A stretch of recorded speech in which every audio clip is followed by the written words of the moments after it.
Stream. All right, so the next 8 days and the accompanying announcements that we're going to be getting over these next 8 days are going to set the stage and set the tone literally for the entire year, okay? So for the rest of this year, it's all based on a lot of the information we're getting out literally in the next 8 days. So I want to point all this out for you here in this video, why we care about this information, what it means for all of us, fixed income beneficiaries, Social Security, you know, the whole list that I talk about all the time, and that I mentioned in the title of this video.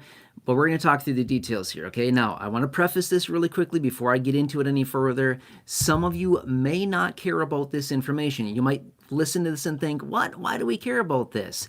Here's why we care about this. What we're going to be getting in the next 8 days here, okay? This information coming out could derail the whole situation, and we could basically plummet when it comes down to the economy, like economically here, literally the rest of the year, if we get some bad information here, okay? So I just want to point all this out, and at the end of the day, some information that we will be getting here in just a few days is also going to directly impact and relate to our monthly benefit checks, as in how much more we could potentially be seeing, okay?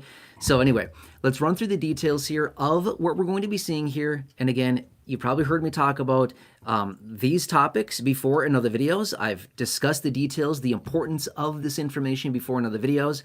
I've made that very, very clear. It's all highly correlated, okay? It's not as easy. It's not as simple as just, who cares about everything going on in the world and going on in the country? We'll just continue to get our monthly benefit checks. Yes, that is true to some degree. We will, but there's also a ton of other factors out there that influence and impact our finances, our money, our benefits, all kinds of things like that. So I just want to point that out for you really quickly, okay? Also, in just a minute here, I will be answering, well, I'm going to be fair, it's going to be more than a minute, in a few minutes here. I will be answering a question that I get literally daily down below in the comment section, and I'm going to answer that and also correlate that into why this information that we're going to be getting is very, very vitally important for the question that I get daily, okay? All right, anyway, let's talk about this. Okay, so here I am. I always like to give the time and the date of when I make these live streams like this or when I'm hosting this just as context in case you're watching the replay on this. But this is live, yes, right here, right now. Today is Wednesday, September 3rd. It's about, I think it was maybe like 5:15-ish or so, give or take a little bit. East Coast time when I started this. I could be off a little bit. Maybe it was 5:20. Maybe it was 5:13. I don't know. It was about 5:15-ish East Coast time. Anyway, so I want to throw that out there. Some people really want to know, like, hey, is this really live? There you go. That's context as I'm filming this or hosting this live stream right here now. All right, so anyway, let's talk about tomorrow. First off, number one, tomorrow, we're going to be getting a little glimpse into an economic report that we will be getting in the morning of Friday. Okay, so tomorrow we're going to be getting basically first glance, first look at the employment data, okay? So it's going to be a little report that comes out at 8:30 a.m. East Coast time, and it's the ADP numbers. Basically what it is, it just shows payrolls, how many people were basically receiving paychecks last month, okay? So it's going to give us a little glimpse into that. That's not really the big one. It's just kind of a little taste test. It's kind of like a little revving up to the big one on Friday, okay? So that's tomorrow. However, Friday, okay, Friday the 5th, this is going to be a big one. This is a very, very, very highly anticipated job report. Remember, this comes out the first Friday of every month, and it just so happens to be Friday, September 5th, okay? That's when this report comes out. It comes out at 8:30 a.m. East Coast time. It's released by the BLS, Bureau of Labor Statistics. Now, why do I mention that? Remember, a little more than a month ago, it was actually on August 1st, so a little over a month ago, a month and a couple days ago, we got the jobs number for the month of July, right? So the number we get on Friday is August employment data, the non-farm payroll, the labor situation, the payroll report, whatever you want to call it, the jobs report, all these different interchangeable names, it's all the same thing. But anyway, on August 1st, we got July's data, okay? What happened moments after we got it? The acting commissioner of the BLS was fired, okay? Fired by the president. You're out of here. Bad numbers. You're out of here. You're fired. And I've said a few times over the last month or so, I've said, this sounds very, very suspicious. Why would the president fire the commissioner of the BLS for bad data, for bad numbers that came out? Does this person really have an influence on these numbers? If so, then my point is everything that I've been saying over the last month. These numbers are manipulated. they're cooking the books, right? They're maybe not telling us the whole truth on these numbers. And I've said that about the inflation data as well. Okay, so that's my point, is that why would the commissioner be fired upon bad jobs numbers? The commissioner is just literally reporting data, are they not? Right? That's what we all thought. But again, let's see what happens here on Friday. Will someone else get canned on Friday? Then the new acting commissioner of the BLS? We will wait and see to see what happens here. Now, I've also said this over the last month or so a couple times. I would not be shocked if we get a nice, big, strong number coming in on Friday, because they're cooking the books, right? I said that a few days ago in a separate video. I would not be shocked one bit if they do this, okay? And again, we'll have to see. Who knows? Maybe they come in negative. I don't know. I'm just saying. It just wouldn't shock me one bit at all to see a really strong number on Friday. But that number is also going to impact some of the decisions coming out here in just a matter of days as well. I'm getting into that here in just a second. Again, I'm going in chronological order right now as far as the time frames, the dates that are coming up here. Okay, so that's on Friday, and let's see. Now, I also said about a month ago, hey, this could get really bad really fast. Reason is, last month on August 1st, when we got the last jobs report, remember, it came in at 73,000. That's very, very low. They revised the two previous months down to 19,000, and I think it was it 14,000? Either way, like very, very low. Point being is that when we get revisions on Friday, those numbers could possibly go negative. We could possibly see negative jobs numbers. It's really bad for the economy. That's really, really bad. When you see negative job numbers, that's when things start to get really bad really fast. Okay, so this one on Friday is going to be a big one. Remember this much as well. I've said this very loud and clear over the last several years, which is, in my opinion, one of the biggest and most important economic data points that comes out one time per month is what? Yeah, the job report. I just talking about that, right? Why? Number one, it's a lagging data point. It's lagging, but who cares? It's still the number that we want to watch, okay? But the point that I make about it is that this gives us a big, broad overview and kind of checkup on the overall economy, right? So if we see lagging jobs data, as in, whoops, a lot of jobs are being lost, no one's being hired, unemployment rate is going up, labor participation rate is going down, average hourly earnings are going down, something isn't working here, right? Businesses aren't hiring. What does that tell us about the overall economy? Whoops, not good. Yeah, not good at all, right? So that's number one. I've been saying this for a long time. When you see the jobs number tick up, what I mean by that is the unemployment number. When you see the unemployment number increasing, lawmakers, the administration, they get very worried very fast. They don't want to see a higher unemployment number. They don't. If we were to see an unemployment number of 5 or 5.5%, we would be in free fall in this economy. It would be really ugly. We would be in a very bad situation economically in this country. We're not that far off. We're in the low 4% range right now. That can tick up very quickly. Okay, my point being is that we're only like 1 percentage point away from being in a major catastrophic event economically in this country. Just saying, okay? We're way closer to the edge of the cliff than a lot of people really realize that we are.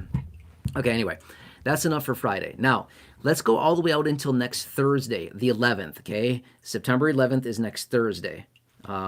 So just wanted to clarify. Yes, next Thursday, September 11th. Now, what comes out that day? Well, if you watched my video from this morning, you would know. You would know what comes out that day and why this is also another very big and important report that we want to watch very closely, especially for all of us that are receiving any of the benefits I mentioned in the title. You know the whole list that I talk about literally every single day. Social Security, you know the list. I'm not going to say it now, but all of them, all the benefits administered by Social Security, everybody, okay? Well over 74 million people. But on the morning of September 11th, again, BLS, Bureau of Labor Statistics, will be out yet again, 8:30 a.m., bright and early, East Coast time, by the way, releasing the August inflation data, okay? The inflation data for the month of August. Now, why do we care as fixed income beneficiaries? This will be data point number 2. Remember, we need 3 data points to determine how much of a raise we're going to be getting as a COLA to our monthly benefit, right? So we get 3 data points. We got one back on, what was it? August 12th, sorry. all these dates here. I'm confusing myself for a second. On August 12th, so August 12th, we got July's inflation data. Okay, that was point number one. Point number one that we got then. Now, next Thursday, September 11th, we get August inflation data, point number two. And then in 1 month, in the middle of October, we get the final data point and the official announcement on the COLA at that time as well. So we're only like however many weeks it is from right now until October 15th. That's when the official announcement comes out on the COLA. Whatever that is. I don't know. 5 weeks in a few days, just almost 6 weeks we could call it, right? So almost 6 weeks is when that official announcement comes out, and data point number three. So this data point number two, our raise really hinges on this one, okay? If it comes in nice and strong, we can lock in a better raise. If it comes in low, well, we might as well kiss our raise goodbye because it's only going to get bad. It's only going to get worse at that point, okay? I'm just saying. So this next report that we get out, the CPI, again, Consumer Price Index, that's not the number that we care about. We want to dig into the report, and we want to find the CPIW, the Consumer Price Index for urban wage earners and clerical workers. That's the number that we want to watch closely, and that's the one that they use and have been using since 1975 to determine how much of a raise we're going to be getting. Remember, if you saw my video from last week, I think it was on Thursday of last week. I could be off by a day or two. I think it was on Thursday of last week. I had a video out, and in that video, I gave my latest projection on where I believe the COLA is going to land based on the first data point that we had, okay? I had one data point to work with, okay? That's all I'm saying is that looking at that data, I came out and I gave you a range of 2.6 to 3%. Yeah, that's kind of the range I'm still at right now. When we get the next report out next Thursday, the next inflation data point, I'm going to narrow that down to a 0.2% range. I'm going to say this much. It's going to be X or Y. That's it. Okay, I'm going to give you two data points at that point and say we're either getting, X or Y, whatever it is. I don't know. I don't know what it's going to be. Let's see. If inflation ticks up significantly, we're going to lock in more. If it holds steady, then we're probably going to be around where we are now. And if it goes down, well, then we're literally just hemorrhaging money at that point, right? We're literally losing money on our raise to benefits. Now, here's another nasty point as well. I made a video about this. I think it was, last week again someday. Maybe it was 2 weeks ago now. I'm not sure when it was. It was recently. Maybe it was Friday of last week, actually. But in the video, I was talking about we're looking at maybe, best case scenario, a 3% raise to our benefits. That's my prediction right now. Again, I could be totally wrong. Let's see. If we see a huge spike in inflation next Thursday when we get the inflation data for the month of August, then we could probably ratchet those numbers higher. Let's just see what they report, right? I'm going to say this much as well. Again, I'm not making this a political video. I'm just going to say this right now. This is my prediction. If we get a really bad jobs number this Friday, the president will have an absolute fit. If we get a bad inflation data, as in showing high inflation next Thursday, the president's going to have an absolute fit, okay? Let's just see if I'm right. Maybe we could create like a raffle or something. I don't know. I'm just saying he's not going to be happy, okay? We already know this. So it's not that hard to predict what happens here. But anyway, that's just my prediction on that. Let's just see what happens. But that's where we're at right now. And it all kind of comes down to these next couple of reports here, okay? So next Thursday's announcement, massively important when it comes down to our raise to benefits. Once we get that, I will come back with a new projection and say, here's where we're at right now, and this is likely where it's going to be. And at that point, we can really start calculating with a pretty high degree of accuracy where our raise is going to actually be, right? As far as real dollars. Hey, I'm getting a $1,000 benefit, and it's going to be whatever it happens to be. That's going to translate into basically this much money, okay? So anyway, we can get really close at that point. And again, I'll bring you that information once we get it, next week, in about a little more than a week from now, on Thursday. Obviously, I'll continue to keep you posted between now and then with all the information coming out. There's a lot of things that are happening right now. Okay, now why else do we care about this information? Remember, in just a few weeks as well, we're getting what? A new meeting out of the Federal Reserve. What does the president want? Low interest rates. He's been pounding the table on this for a very long time. He's been talking about firing the chairman of the Federal Reserve, Jerome Powell. He has been doing all kinds of things. I mean, him and Scott Bessent, the Treasury Secretary, have basically both been out suggesting anywhere between about a 1.5 to 1.75 to a 3% cut to interest rates, basically immediately. they're not going to do that anytime soon. They're definitely not doing that anytime soon. The economy would overheat immediately, and that would be not a good situation. Point being is that they want lower interest rates because that's how you stimulate the economy. With high interest rates, it's not very easy to stimulate the economy organically. In other words, low interest rates mean easy access to money. People borrow tons of money. They go out and spend the money. Spending of money causes stimulus. And then there you go. You got a strong, robust economy because money is being spent in the economy, right? But when you have high interest rates, you don't get that. Nobody's borrowing money at 6.5%, 7.5%, 8% or more. Nobody's borrowing money, or at least not tons of people are. Because why? Why? It's expensive, right? That's a lot of interest to be paid on those high interest rates like that. Okay, so anyway, that also comes up here too. So remember, these two reports that I just talked about, Friday, the jobs report, as well as next Thursday, inflation data, these will be heavily weighed upon to determine what the Federal Reserve will be doing in just a few weeks from now when they come out with their next FOMC meeting, when that happens, okay? So all of this determines that. Now remember, as of right now, they're predicting, as in they being a lot of people are predicting, that we're going to see either a 25 basis point or a 50 basis point, as in 1/4% or a 1/2% interest rate cut in just a few weeks here when the Federal Reserve announces what they're going to do with interest rates. That's the prediction right now. If that doesn't happen, there's going to be a lot of really upset people out there, right? There's going to be a lot of really upset people, including the president, who's going to be very, very upset and probably slam Jerome Powell again and call him all kinds of nasty names, which he loves doing, by the way. It's actually kind of interesting. So that's going to be the whole thing. So these next few reports, the next few weeks here, are going to be so incredibly important for not only the overall economy, but our finances, our money, the markets, again, the economy as a whole. And it's basically going to set the stage for the rest of the entire year with everything going on economically. Okay, now, as I said at the beginning of the video, or at least, I don't know, a couple minutes into the video, I said I'm going to answer a question that I get literally daily, okay? And I'm going to say this much. I get questions on stimulus every single day. In fact, I just saw a comment today. Somebody reached out and said, when are we getting it? When are we getting the stimulus? I don't know how this is missed, okay? I talk about this all the time. Anyway, so here's the deal. Not right now, but if we see really bad economic data in the next few days here, in the next 8 days or so, if we see not favorable economic data coming out, as in the jobs report, the inflation data, stuff like that, and the Federal Reserve does nothing with interest rates, we could see a major decline, contraction, whatever you want to call it, in the overall economy pretty fast with all that, okay? And again, I don't know. I don't know what's going to happen. All I'm saying is that this is just what could happen if we get some upsets here in the next, 8 days for sure, plus the next couple weeks here when we hear that official announcement out of the Federal Reserve as well.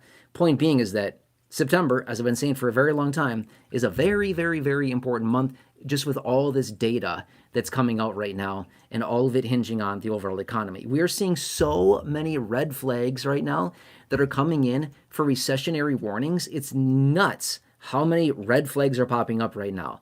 We don't need much of a catalyst to really expedite this whole contraction, whatever, contraction. I don't want to say recession yet because I don't know. Are we in one or not, right? Depends on who you ask. To some people, we are very much in a recession. For other people, oh no, we're good, right? It all depends. It's all kind of like it's all on the personal level. It's all on the personalized basis, right? Some people for sure are struggling massively, and we are definitely in a recession for some people.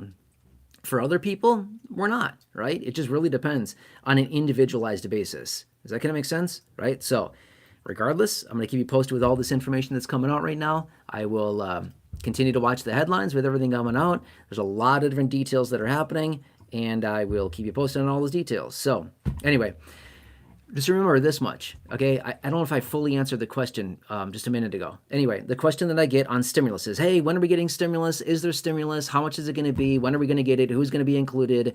When's it going to be deposited? Again, will Social Security be included? Will SSDI be included?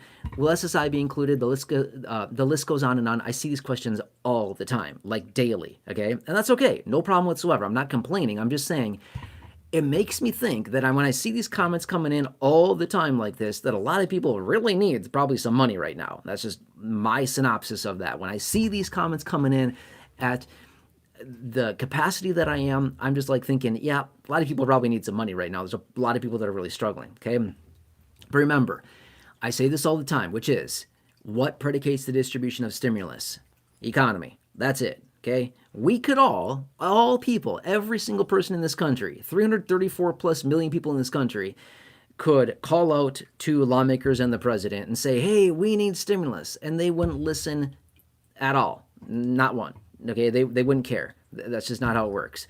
But if the economy, just one economy, came a knocking for some money, some stimulus, because it's contracting and it's going into recession, they would do stimulus practically immediately. It's kind of funny how that works, right? They wouldn't listen to the people, but if the economy comes knocking, they feed the economy all the money that it wants. Kind of funny how that works, but that's what they do every single recession, every single economic contraction. They do it all the time, and I talk about this constantly, and I say this. That's what it comes down to. So look back in history. It's very interesting to look into it. Every single recession that we've been in the last 25 plus years, more than that even, they meet it with stimulus every single time. So, all right, anyway. Hope this helps you understand what's going on here. Again, I just want to throw this out there super fast. Down below in the chat, there should be a phone number there. If you've not called the people over at Chapter yet, if you're currently on Medicare, or if you are turning 65 or retiring in the next 6 months, or if you're one of the 70 million people already enrolled in Medicare, I don't have the phone number here on the screen right now. Typically, I have the phone number like right there next to me, right? Or in live streams, I have it right there. Obviously, I don't have it here right now.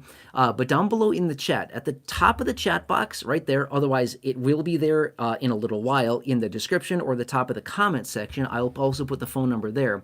But if you've not called them yet, give them a call and see what they can do for you. I'm getting comments daily from people here in this community that are reaching out saying, hey, call Chapter. They saved me XYZ money, like a lot of money. People are reaching out with all kinds of money savings. It's nuts how much money people are saving right now. I mean, I'm not talking like $3. I'm not talking $20.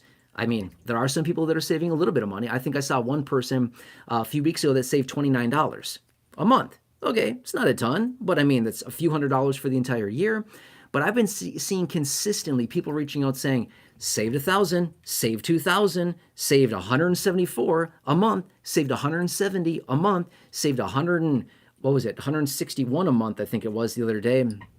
116 a month, another person the other day. All these people, that's real money that you could be saving just by making a quick free phone call. Okay, so anyway, phone numbers down below in the chat. Give them a call. Again, if you're currently on Medicare, one of the 70 million people, just call, ask them some questions. They're going to ask you some questions as well to understand your situation and your needs, and they're going to find the best plan for you and your situation. Here's the cool thing about it as well. I had somebody reach out yesterday. I think the name was RB343. RB343. Hey, shout out if you're watching this. Thanks for reaching out. But this person reached out and said, hey, call Chapter. This person is on TRICARE. Basically, it's like the best insurance, okay, for like veterans. I believe, I'm going to be fair with you. I don't know a ton about it, just being 100% fair with you. But anyway, this person was on this. They called Chapter, and after a conversation, the person at Chapter said, hey, you're already on the best plan. Don't change. And this RB343 reached out and said, hey, I talked to them. They told me to leave the plan that I have. Do not change my plan. They didn't save me any money, but they also helped me avoid changing my plan and possibly getting into a bad and wrong plan. Thanks for the help. Awesome. I mean, seriously, they'll do that too. I've seen a handful of comments that have reached out over the last few months that have said, I called. I'm already on the best plan. I don't need to do anything. That's amazing to have that reassurance to know that you're properly covered and you're already on the best plan for your situation. I don't know. I like that reassurance as well, right? So who knows? Like I said, there's about 20,000 plans across the country, and they have access to them. So anyway, make sure to call them if you have not done so. And again, I always like to say this, if you have not called them, after you do, talk to them, leave a comment on any video. Doesn't matter. Any video that you want. Use the word Chapter. That's the important part. Use the word Chapter within your comment. That's the keyword that I search for. And let me know how it goes. And then I'll give you a shout out in a future video. Okay, and I'll feature you in a community post as well. So today I featured who in the community post? It was Dennis. Dennis, what was your last name?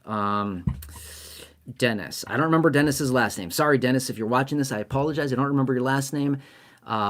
Dennis. Dennis's last name. Okay, anyway, I featured a Dennis in the community post today, and also RB343. I featured those comments in the community post today, and I'll also give them a shout out in a future video along with this one right here. So anyway, I'm just seeing so many of you here in this community that are saving so much money, getting better coverages, and making sure that you're properly covered. It's really good for a lot of people here in this community. All right, anyway, phone numbers down below. Remember, it's 100% for free, 100% for free for those of you on Medicare right now or who will be turning 65 or retiring to call them and get that free help. Just have a quick conversation. Here's another quick little pro tip. Just bring your list of questions. If you have a bunch of questions on Medicare, like, hey, I don't understand this, I don't get this, what about this or that? Ask them. Call them and ask them. They'll answer your questions for you. It's a free service for them to help you. Take advantage of it. Now, one last thing I want to point out about this as well. Remember, annual enrollment opens up in about 6 weeks. The middle of October, annual enrollment opens up. They will be so busy helping 70 million seniors. Calling that phone number that I have down below for you at the top of the chat box, pinned there. And again, soon I will have it in the description at the top of the comment section as well. They're helping people. They're going to have 70 million people to help when annual enrollment opens up here in like 6 weeks in the middle of October. So if you call them now, you get bumped to the front of the line, you get yourself on the books for the call, and there you go. You're scheduled, and they can help you rather than being like, I'm one of the 70 million people. I'm just going to call. Dude, they're going to be swamped.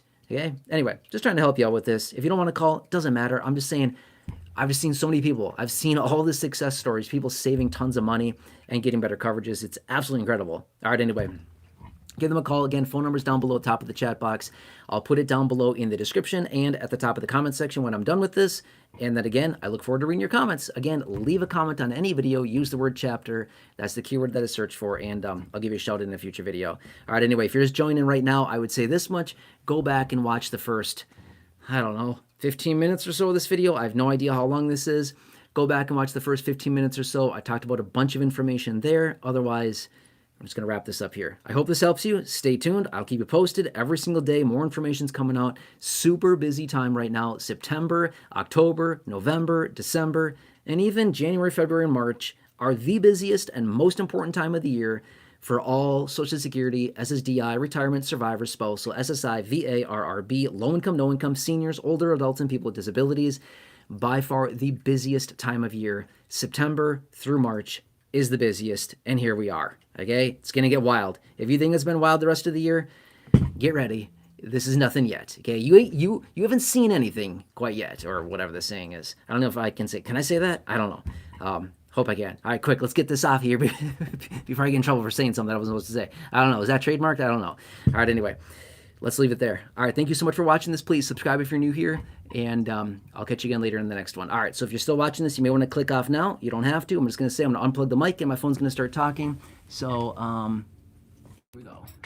All right, what am I doing?